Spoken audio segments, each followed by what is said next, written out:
ఆంధ్ర అరుణాచల క్షేత్రం రాచపల్లి గ్రామంలో వెలిసిన అరుణాచలేశ్వరుని సన్నిధిలో రేపు జరగబోయే నాయనార్ల విగ్రహ ప్రతిష్ఠ 2 రోజుల కార్యక్రమంలో మొదటి రోజు అనగా ఆదివారం భారతీయ ధర్మ పరిషత్ కార్యనిర్వాహక రాష్ట్ర అధ్యక్షులు పాలచెర్ల నాగేంద్ర చౌదరి వెళ్లడం జరిగింది. ఈ సందర్భంగా నాగేంద్ర చౌదరి మాట్లాడారు. ముందుగా స్వామివారి దర్శనం చేసుకుని ఆ పరమేశ్వరుని ప్రియ భక్తురాలైనటువంటి అమ్మ మాధవి గారిని కలవడం జరిగింది. అలాగే తమిళనాడు నుండి వచ్చిన శ్రీ కైలాస పరంపర అయిన ధర్మపురం ఆధీనం శ్రీ మాసిల మాని జ్ఞాన సంబంధ దేశిక పరమాచార్య స్వామి శిష్యులు అయినటువంటి స్వామిజీ వారి దర్శన భాగ్యం ఆశీర్వచనం కలిగింది. మాధవి అమ్మగారి దయ వల్ల ఈ రోజు ఈ కార్యక్రమానికి వెళ్లడం, నాయనర్ల దర్శనం, అరుణాచలేశ్వరుడి దర్శనం, మాధవి అమ్మగారి దర్శన భాగ్యం ఎన్నో జన్మల పుణ్యఫలంగా నేను భావిస్తున్నాను అని నాగేంద్ర చౌదరి తెలిపారు.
దివ్యైక్యం చెందడానికి అత్యంత సులభమైన వారధిని వేసిన 63 నాయనార్ల చరిత్రను తెలుగులో అందించడానికి రేపు ఈ మహత్కార్యంలో ఈ మహావేదిక సందర్భంగా 63 నాయనార్ల జీవిత చరిత్ర సంక్షిప్తంగా అందింపబడుతుంది.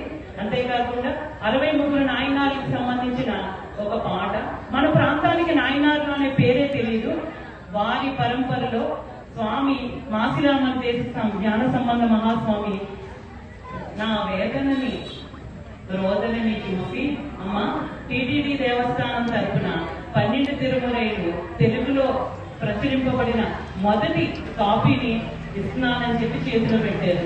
నాకు అప్పుడు భూమి 2 కిలోమీటర్లపై వెళ్ళిపోతే చాలు, ఇంతకు మించిన భగవదేశ్వరం ఏముంటుందని ఏడుస్తుండగా భక్తుడు దొరికితే భగవంతుడు దొరుకుతానని ఇవాళ తిరువారూరు శివనడియారు మన ఎదురుకుండా ఉంది.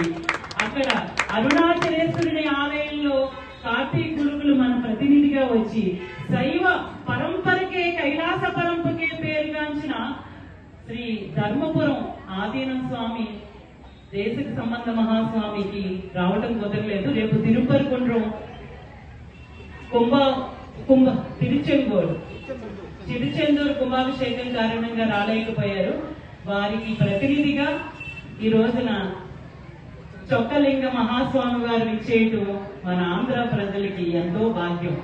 ఎందుకు ఏంటంటే ఆ 12 తిరుమురైలు పరమేశ్వరుడు మన చేతికిచ్చిన తెలుగు గ్రంథాలు ఇప్పుడు అందరికీ భక్తులందరికీ మామూలుగా చేయిస్తే పల్లకీలు, దానికి రోజు ముట్టుతో చేయించి ఆ పల్లకీలో మొదటి ఊరేగింపుగా ధర్మపురం ఆధీనానికి సంబంధంగా మనకి అనుగ్రహించిన ఆ పరమ గ్రంథాలు ఇవాళ అందరం మొయ్యగలిగామంటే చాలా ఇంక జీవితం ఏది అక్కర్లేదు. అలాంటిది ఎంతటి మహత్కార్యానికి చాలా సమయం 2 నిమిషాల్లో గడిచిపోతుంది. ఎంతో మంది భక్తులు ఈ విశేషమైన కార్యక్రమాన్ని పాల్గొని 2 తెలుగు రాష్ట్రాల్లో మొదటిసారిగా ప్రప్రథమంగా ఇప్పటికి 2025 సంవత్సరం వరకు కని విని ఎరగని పరమేశ్వరుని అనుగ్రహానికి పాత్రలు అవుతున్నామంటే ఈ ప్రాంతం ఎంత పుణ్యం చేసుకుందో నేను మాటలతో చెప్పలేను. ఎందుకంటే 70 మంది మూర్తులు ఒకేసారి ప్రతిష్ఠితం అవడం అనేది చరిత్రలోనే లేదు.